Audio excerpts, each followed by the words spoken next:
Hello there. How you all doing?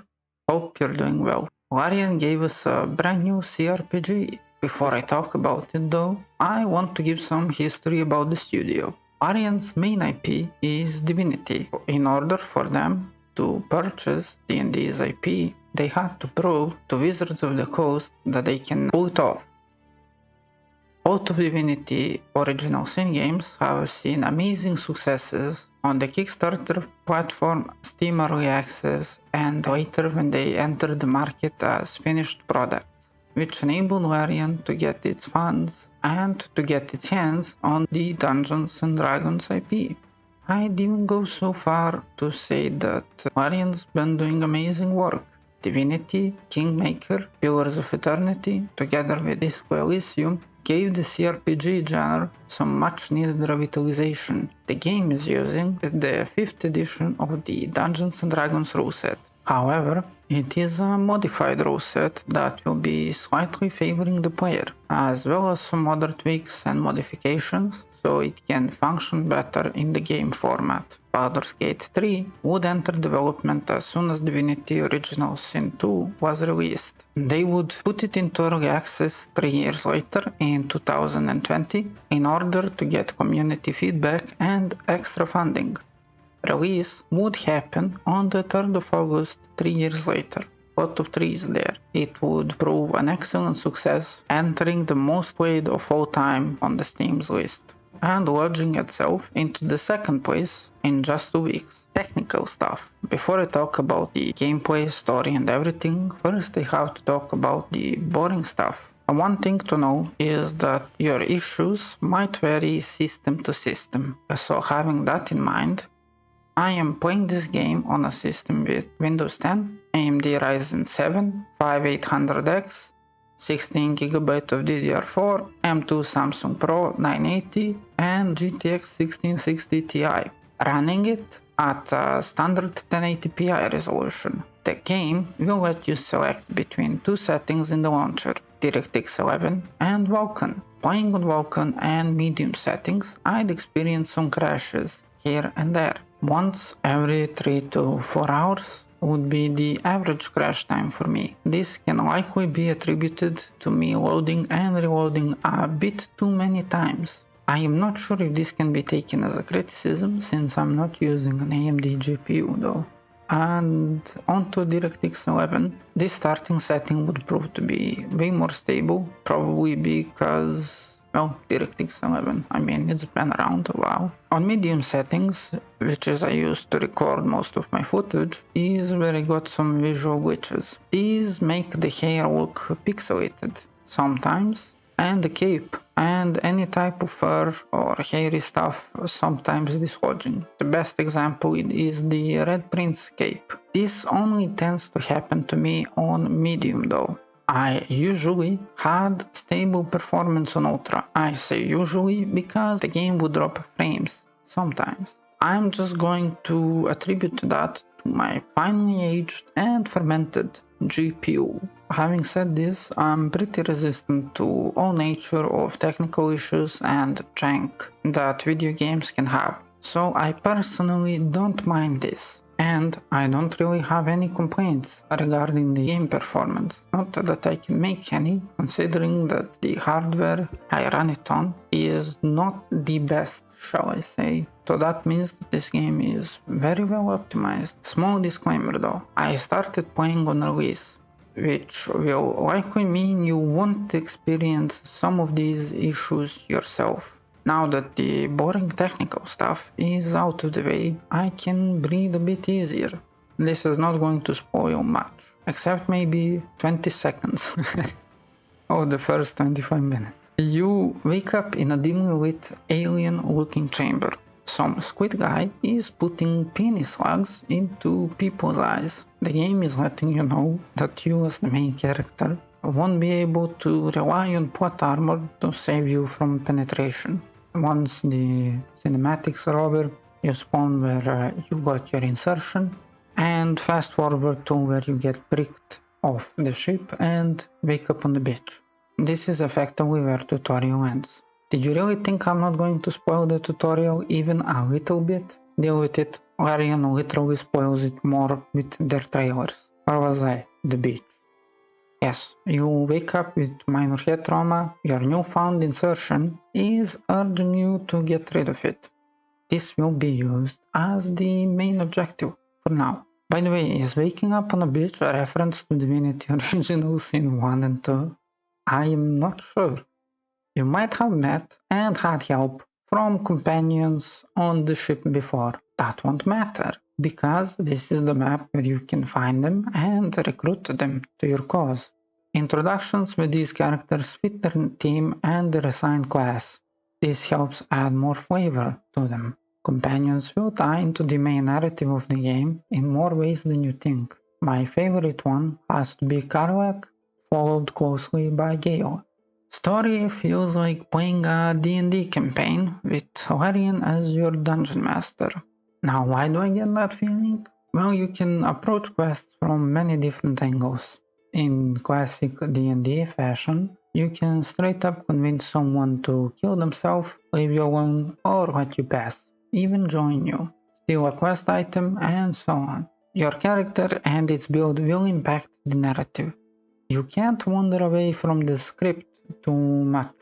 What wiggle room it does give you can be compared to the latest Kingsmaker game if you have played it. If you didn't, you will have your own way of accomplishing objectives and you don't really get shoehorned into any choice of this game. This effectively accents the feeling that you're forging your own path in this world. The characters and villains are done superbly well. From a writing perspective, they get slowly teased in, they start antagonizing you after you get introduced. This is complemented with them sounding smug about it, which will motivate you to kick them in the head and foil their plans. It all comes together to bring you a delicious story with chewy and crunchy details. Or in simpler terms, there is attention to detail. The game is split up in 3 acts. Each of them is different from each other visually and thematically. This is contributed further by NPCs giving off comments about the environments and situations that further help with world building. The visuals and the narrative aren't afraid of being dark when they need to be. There are also emotional moments in the narrative too. Each act has taken me around 20 hours, more or less. Largely contributed by doing my damnedest not to miss any quests and talking to every NPC. Talking to every NPC is how you will get side quests. Most of them are fun to do and might have some moral decisions or fun interactions. They can and will result in a failure. How do you stop that? Well, the game makes you think a bit about how to do them. Obviously, having said that, they also keep you engaged in the game, while the events that transpire will further flesh out the world around you. Each and every one of these is the reason that it took me 20 hours to finish an act. I suppose a more realistic expectation to give you would be somewhere from 15 to 20 hours. So this would all total to around 60 hours to complete your first playthrough. The game doesn't seem to have a fail state. However, you might find yourself in one because I didn't really dig around and try to break the game too much. Gameplay. Now, this is not where I stop talking about the story and world building. What happens in the story is impacted by gameplay. See, this game has a Dungeons and Dragons influence, which is reflected by walking around and seeing you fail or succeed checks around the world, for example.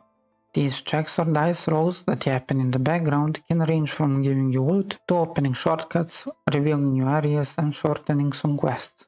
From sneaking around to dialogues, these checks are present all throughout the game. I'll give you a passive and an active example for this in a dialogue scenario. Insight, for example, can work in dialogues. What does it do? Well, it helps you interpret the other party's body language, tone of voice, and opens up or guides you into making a better decision. You can rarely trigger this check actively.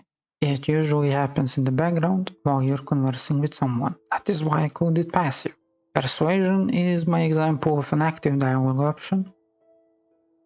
Persuade an NPC. Clicking on an active dialogue will roll a 20 dice, much like a passive one rolls the dice too. If you don't know what the 20 dice is, TLDR, you have a difficulty class. Rolling a higher number will let you successfully perform that action. Rolling a 20, you will always succeed a check, no matter the difficulty class. Rolling a 1 will 100% of the time result in a failure. If you do not wish to fail something, you can quick save and then proceed to roll the dice. Effectively, I'm telling you that you can save scam the dialogue options and do with that knowledge what you will.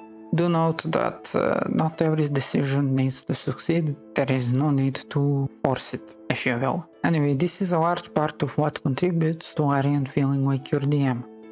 Reading stuff out in the world is nicely written and provides context about the place you are in and what transpired in it. From books about the history of the world to random notes strewn around in someone's basement. This concludes with me feeling that the story and world building are amazingly and well written. I know I said this in a descriptive way already. The reason I'm bringing it up though is because this is a co-op game. I highly recommend experiencing it on your own the first time you play through it. I personally played it with a friend, and I missed some stuff, hence why my recommendation. Before I talk about combat and stop talking about the story, combat can also give you a narrative ultimatum. For example, saving an NPC or letting it be killed can and will be taken as your narrative choice by the game. The game doesn't really tell you this. So it's a pretty good idea to keep your finger on the F5 button, quick save button if you will, to not get the outcomes that you don't want to get, just because AI got a bit too smart for its own good. Anyways, and it lets you combat. This will essentially cover the character creation. You have 12 classes, most of which have 3 subclasses. You will get access to these on level 1, 2 or 3. Each of these give a slightly different flavor to the main class that you pick and how it plays. Having said that, you can further diversify your character by multiclassing.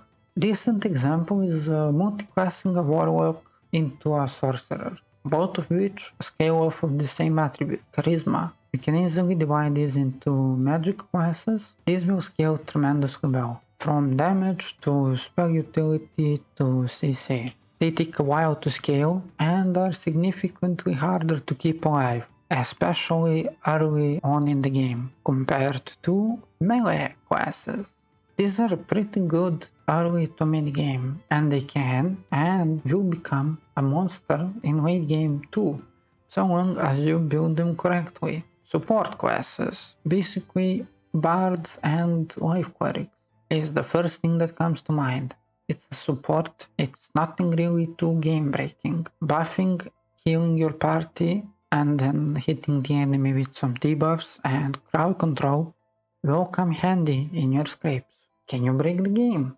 Yes, not telling you and not showing you how, though. If your class has a glaring weakness, there is usually an item or a set of items that will compensate for it. The attributes that you distribute in the character creation are important, because you don't get access to too many of these points. Later on, you will only be able to up these with feats, which will come every 4 levels, or more often depending on your class. What happens if you make a blunder? Your character will effectively feel useless. The class you pick not only scales from them, but its proficiencies scale with them too. Proficiencies is what we talked about in the story section. They can impact anything from dialogue checks to revealing extra loot.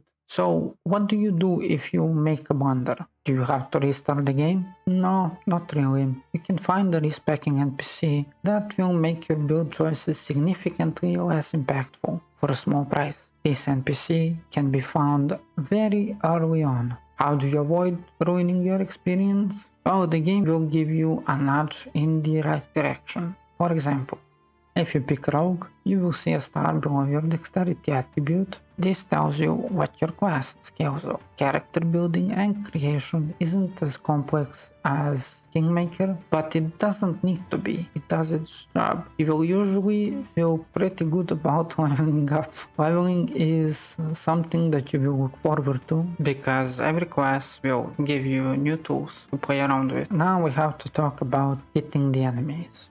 Now in classical D&D fashion, hitting an enemy is also done by rolling a 20 dice. So, much like dialogue options, rolling a 1 will equal to always missing. Rolling a 20 will always hit, and it will crit on top of that. These are not what you will usually roll. You and your enemies have a primary defensive stat that is called Armor class. If you roll higher than the enemy's AC, you will hit him. If you roll lower, you will miss. This can sometimes feel a bit frustrating, but usually you can compensate. What about difficulty? Well, it's exactly as Larian says. Easy is for the story, medium is for some challenge. Tactician is if you want your playthrough to have some strategic elements. You can change these at any time. My gripe with this is that Tactician enemies have way bloated values and a better AI, compared to Medium, which has less bloated values but not better AI. That better AI is my issue with the difficulty. So jump from Medium to Tactician takes some time getting used to say it mildly. Easy is exactly as it says. It's a game journalist difficulty. This is a joke, I'm not calling anyone else. The combat animations, buffs, spells, debuffs are all animated splendidly. Melee attacks and ranged physical attacks fall a bit short. This is mainly because you're trying to stick them with a pointy end. I mean, it's just swinging your melee weapon. So it doesn't have any fancy particle effects and stuff like that. What also plays a role in the combat is Larian's elemental system. This means that what you're standing on and next to matters. Standing near a barrel with fire powder, effectively gunpowder if you will, or in grease, well, what would happen if enemy were to cast a fireball? Well, it will set ablaze the grease and detonate your fireball while doing damage to you, of course. This can be incredibly fun to play around with. However, it does have a bit of a downside. The way the combat works in this game, compared to Divinity Original Sin 2, doesn't let you use your elemental spells to CC enemies if you have only one mage in your party. So if you want to make the most out of this system, you will have to get two mages that complement each other. And considering that they are a bit hard to keep alive, well, you can see where this goes. It's either hit or miss. Graphics. I am not much of a graphics guy. If it's nice to look at, good. If it isn't, I don't really mind. Pre-rendered stuff is rare to see, but it does look amazing. Cutscenes rendered in the game engine look nice. Just nice, you might ask. I will mention why when I get to the bad stuff. Playing on Ultra, visuals shows attention to detail. I mean, oh look at this. Did they really need to add this in the background? No, I mean, come on. It looks pretty impressive. The graphics will help you get immersed into the game. Some models and textures may look a bit off in some places if you zoom in. This is a CRPG though, and I don't think graphics matter that much in this kind of title. Or that's at least how I feel about it. Worth noting is that it's not that often that you see something out of place. It's a rather rare sight and it's kind of hard to catch. As I said, graphics don't really do much for me. I can still appreciate good work when I see it though, and I'd go to say that this is splendid work. The game's soundtrack is pretty good.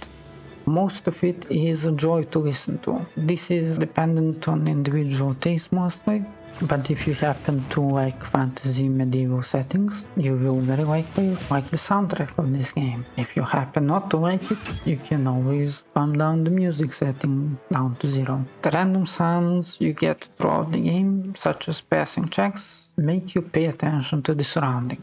Now, usually when I play a game, I lower the sounds a lot. This game made me keep the sound settings unlowered, and coming from me, if that isn't a praise for its sound design, I don't know what is. Oh no, I didn't know I'd get medieval ASMR with my game. Does this game have the bad? Yeah, it does. It's not perfect. Nothing is perfect.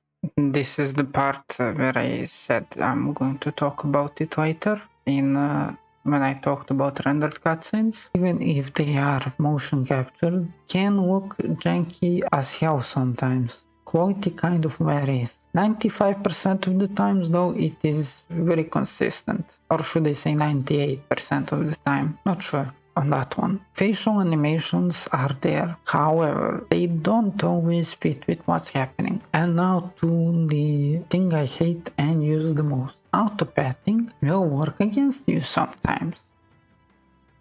You can miss some scripted events when sneaking around, so do keep that in mind if you're playing rogue. Having said that, there's not much wrong with this game. That's pretty much all the bad that I got through my playthrough. The game is pretty consistent with being high quality. I didn't want to get too much into detail about explaining stuff because, well, using the word amazing to praise something in this video is not just praise. I was, and I am still amazed by this game, and I'd like you to be amazed too. So my gameplay on screen is at most the first 40 minutes of the game. This is because I don't wish to rob you of experiencing it on your own for the first time. Co-op.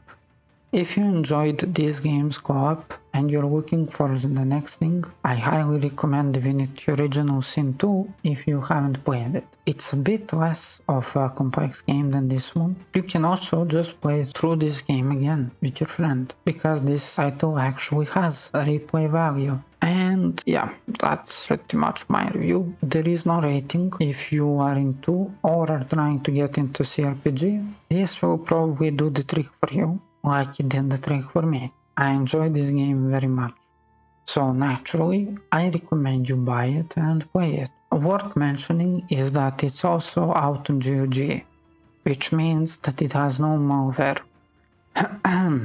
Have a great day and thank you for watching.